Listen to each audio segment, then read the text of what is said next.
just like, you ask that guy, which of the Three Stooges are your favorite? He's like, Mo. Anyway, here's our Terran player from the Team Zenex, formerly of Code S. Now he's in Code A, trying to get back up. Byun. Which is your favorite of the Three Stooges? I actually didn't really like the Three Stooges, man. I wasn't a big fan. Really? Yeah, I admit. I kind of like Mo. I'm like that guy. You're that guy. Speaking of that guy, there is... Leenock. And by that guy, I mean totally amazing Zerg player. Yeah, one of the younger players in the GSL. Yeah. Do you remember that one interview where they asked him what was the hardest thing about being a pro gamer, and he says it's hard to wake up in the morning or something like that? It's understandable. Some GSL fans there coming to the studio. I think they're from Australia, if I remember right. I didn't talk to them. Now, wherever you're from, if you're in Seoul or you're planning on coming to Seoul, come down to Mokdong, come to the studio, look up the directions on the website, which is, of course, gomtv.net. And if you guys aren't planning on coming to Seoul, you should change that. You should plan on coming to Seoul. Yeah, exactly. We've got our finals this weekend. Be sure to come to Axe Korea. Check those out. Yep. I don't know if it's actually Axe Korea or AX Korea. AX Korea. I like call it Axe Korea. Like it was like a big axe was about to like cut South Korea away from North Korea or something. It's like the deodorant company sponsored it. They have like a big venue now. But there is no deodorant in Korea, Wolf.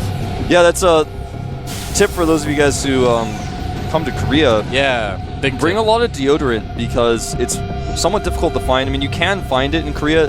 I just don't know where. I mean, I just ask other people. Like, that's what I do. That's how I get my deodorant in Korea. It's around somewhere, but yeah, it's really rare. It's well, Korean people just don't smell. That's true. In general, they just don't smell like we just smell more as foreigners. I guess so. I don't know. The only smelly Korean person I've ever met was just an homeless dude. So he has an excuse. Yeah, we should probably give him some deodorant. Yeah. Well, we can't. There is none. Well, Add-on Byun comes in here, sees timings of everything that's going on. Yep, pretty normal. Yeah, I wanted to mention back at Byun's base we have a Reaper expand coming out, which I really like. Yeah. This build is somewhat old school. It came back into popularity here recently, and it's just such a strong build. It's a build that really gives you the ability to do so many things. You can make a command center safely, you can pressure, you can scout. Well, there's like nothing wrong with this build. It's a lot better now that people know how to use Reapers in the early game. At first we saw everybody wanted to just go into the base and try to kill Gatherers with their Reaper. That's like what they thought they were supposed to do. But, you know, really, a lot of players have been learning finally that the Reapers are so much more valuable in terms of scouting quickly, being able to get out of the base fast, and then just the map control. You can kill Zerglings really quickly and easily. So it's good to see Reapers being used right, you know? Yeah, it's very true. Yeah. And, you know, it's just the versatility the Tech Lab gives you. Even in TVT, you can get fast stim, or you can see like Supernova is doing back, not Supernova, Byun is doing back to this base. He's adding a factory, putting that on the Tech Lab so he can start going into more mech-heavy play. Actually adding a second factory as this Reaper comes into Leenock's base. That is another advantage of it, is that second factory you can, of course, use the Tech Lab on your barracks then to start getting your factory upgrades. And he's getting a reactor on that other one as well, so probably going to be moving into Blue Flame Hellions after this, I would imagine. It's looking like we'll probably see 2 factory Blue Flames. Yeah. Roach Warren goes down for Leenock. Oh, nice. I like that really early Roach Warren. We're seeing that more and more in ZVT as Blue Flames kind of gained popularity. Speaking of Blue Flames, I see that Infernal Pre-Igniter research on the tab. Yep, Infernal Pre-Igniter, for now anyway, does plus 10 damage to light units, so makes the Hellions very, very effective at killing things like Zerglings and drones, for those of you maybe a little bit newer to some of the upgrades in the game. Yeah. But Leenock's going to be ready, you know, he's going to have the Roaches, they're going to be armored units, they're going to be able to handle those Hellions pretty well, and he might even get this Reaper, in fact he will, yeah. Yeah, nice control on those Zerglings. Yeah, constantly watching the Reaper, knew exactly where he'd be hiding. He doesn't fear the Reaper. He knows all. He doesn't, man. He knows all the Reaper's hiding spots. He knows his favorite restaurants. That's right. Reaper's like trying to eat a pizza somewhere, and he like looks into the reflection of his fork. He sees a Zergling. So he sees the lean octopus. He's like, oh no, the tentacles. It's like Cthulhu. Well, right. That's what it's like, man. That's right. 3 aliens on the way. For Byun, constantly producing those 3s, doing the 2 factory, 1 with reactor, 1 with Tech Lab. And now Leenock's going to assume that Blue Flame's coming out by the amount of Hellions he can see, but this Roach pressure is going to be relatively hard to deal with, and in fact, Byun wasn't able to scout that, so now he's going to really struggle to deal with this. Yeah, here's the thing, is that bunker's not going to be up anywhere near in time. You can see Byun already pulling back his gatherers. He's going to need to lift that command center too, possibly, and Leenock is going to be able to do a lot of damage here. Yeah, he's actually going to have to lift that command center. I'm not sure why he wasn't doing that earlier. Maybe Probably trying to buy some time for the bunker. Yeah. Makes sense. Byun is now supply blocked. He lost that depot. SCVs are out, prepared to repair. Now, Leenock could be moving up the ramp here and doing some damage to the supply depot. I'm kind of surprised that he's not. He might just be trying to contain, but now that siege tank is out, it's going to be much more difficult.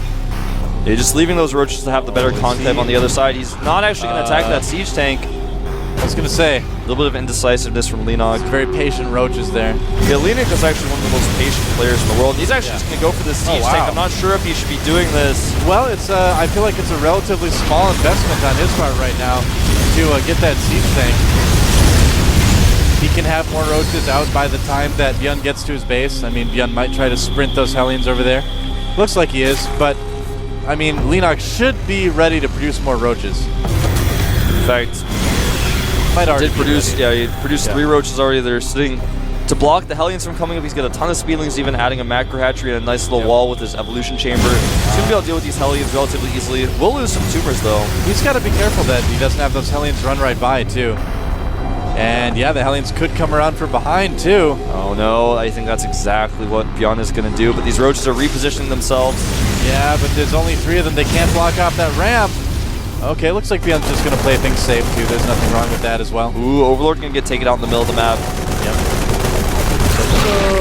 Now, during all of this, Leenock has started the Spire. The macro hatchery is getting closer to being done.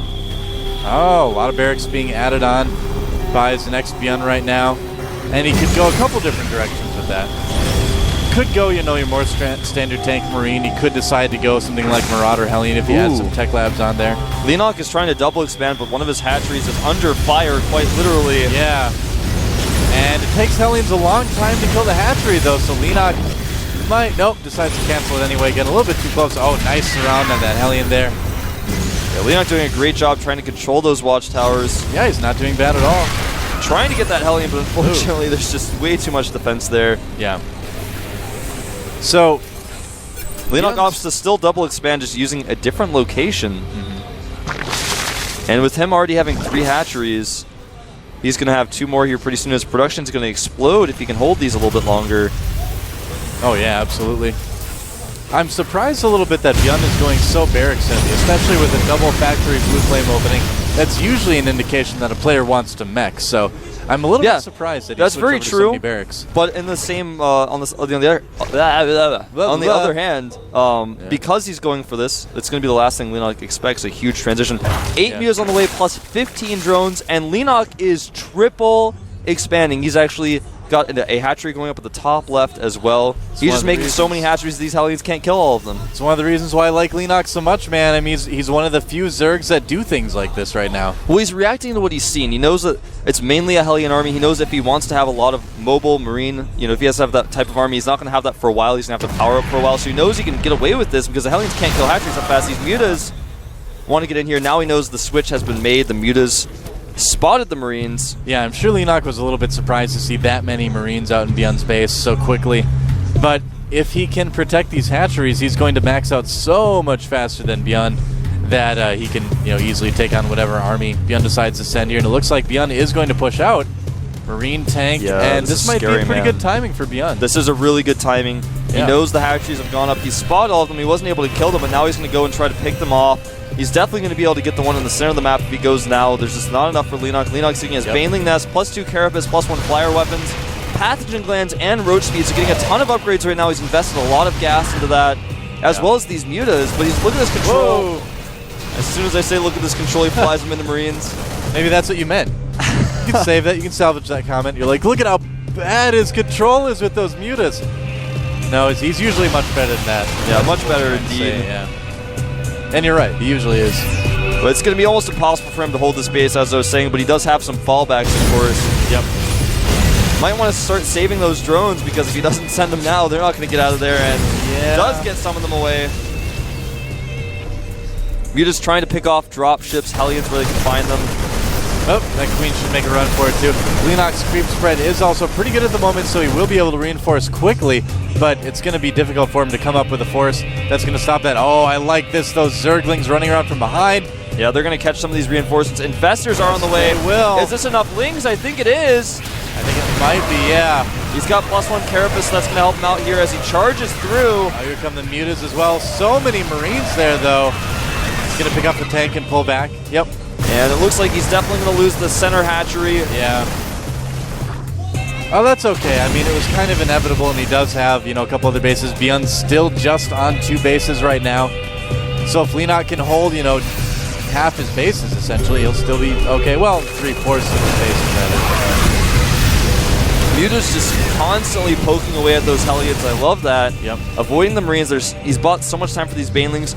And the reason he made so many of hatcheries, he wasn't actually planning on using all of them at once. It was just that he lost his drones in one base, or lost the hatchery to send them to another base. Now here comes an attack. He's going to try to run up the ramp with Infestors. I didn't think that was a good idea. Yeah. Neither did he decide to back away. Yep. Not the best plan.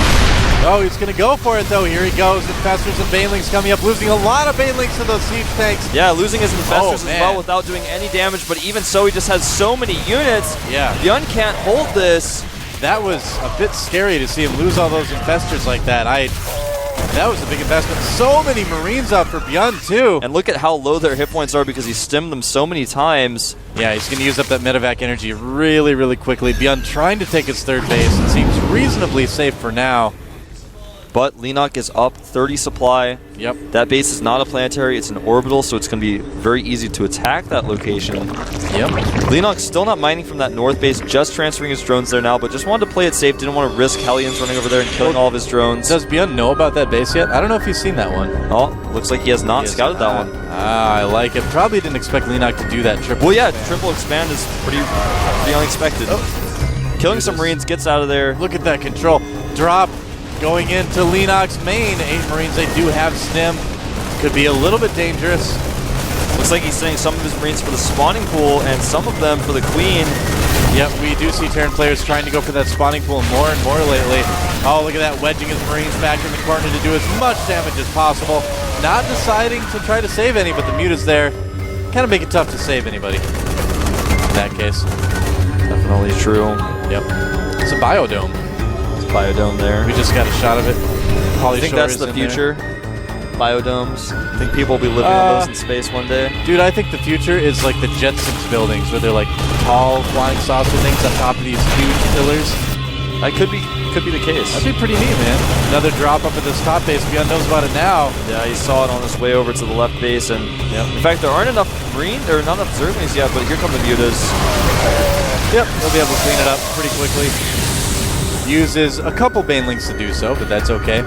Byun's splitting his force in several different areas. If Leenock catches wind of this, you know, he could really do a lot more damage than he is with just little Zergling attacks like we see right here. Here come the Banelings, and they're like, oh, it's all over already.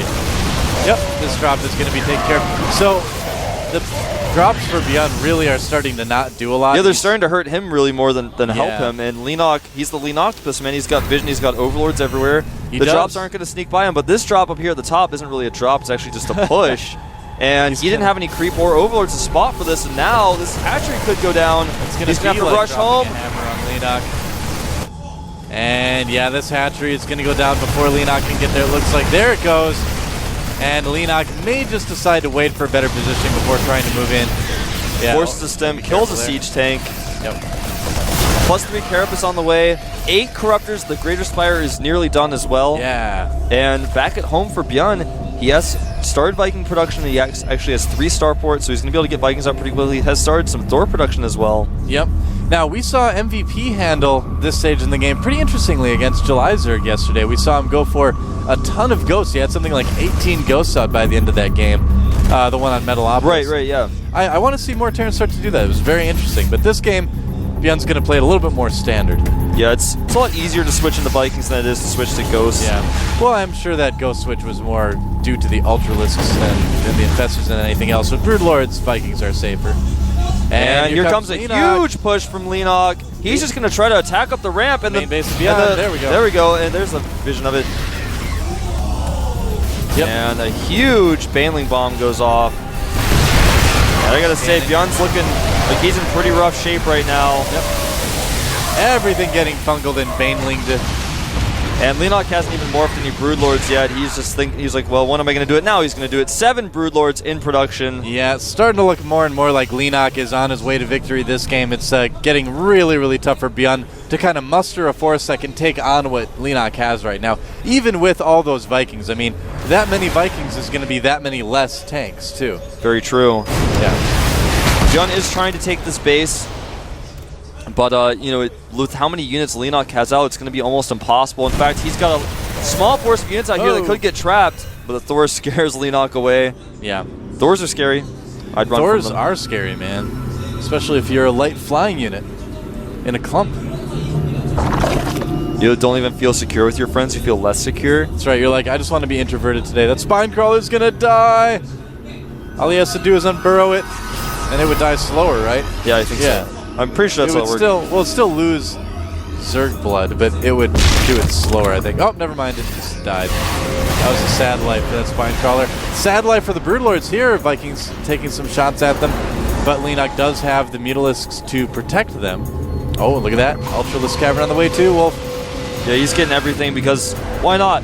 Why not? +2 melee attack, +2 flyer weapons. And he's just got so much money banked up. He's got a great economy right now. At the income tab, you can see he's got about 600 minerals per minute, higher than Byun, and that's with mules. Yep. Broodlords being taken out by Vikings. Nice control by Byun, but there's so many Corruptors. Fungal goes down on the Vikings. Very, very nicely done by Leenock between the Mutants, the Infestors, the Corruptors, the Broodlords, the Queens, and the Banelings. That should be enough. The Queen is attacking the planetarium. Now she's Queen, not. Go! Oh. Marines, no fungals left on those Infestors. That might be, not really too hard to deal with as more units come in for Leenock. Baneling is going for these SCVs. Yep. Decides to burrow them. That didn't quite work like he had still planned. got 2 of the burrowed there. Automaton 2000, look out, you're right above the burrowed Banelings. As these Vikings fall, the Broodlords will crush through everything. GG. Wow. So how about that? Leenock playing like a Code S Zerg, if you ask me, that game. Yeah, definitely. Well, Byun just didn't keep up with them. Yeah. He took 3 hatcheries at once after making a macro hatchery. Because why? Because he saw that his opponent had made just Hellions. And if you make hatcheries, Hellions can kill that slowly. If you make hatcheries in 3 different places, you just cancel the one the Hellions attack, and if Byun doesn't find the other one, he can't just send a group of like 12 Marines to kill it, because that would be enough, but he didn't have Marines, and he knew that. You know, yeah. Well, we saw that period towards the middle of the end, or the end of the middle game, I should say, where he was just losing so many drops to the Mutalisks too. You know, he just kept trying to force it, and it didn't really work for him. He can't drop against the Leenock. He can see everything. His tentacles reach all over the map. It's true. You know, there's a bigger squid than the giant squid. Yeah, Colossal it's a Leenock. Leenock is even bigger than that. He's bigger than the colossal squid, man. I didn't know about the colossal squid. I gotta look that up. Yep. It's like they have the like robot submarine down in the depths of the ocean, and they see a long tentacle and they follow it back, and then they see Leenock's head attached to it, and they're like, how many colossal squid are there? What? How many? Yeah. At least 5. At least 5. All right. Same number of minutes of the break we're about to take. Be right back, guys. This is it, girl. Give me 25 to life. I just wanna rock all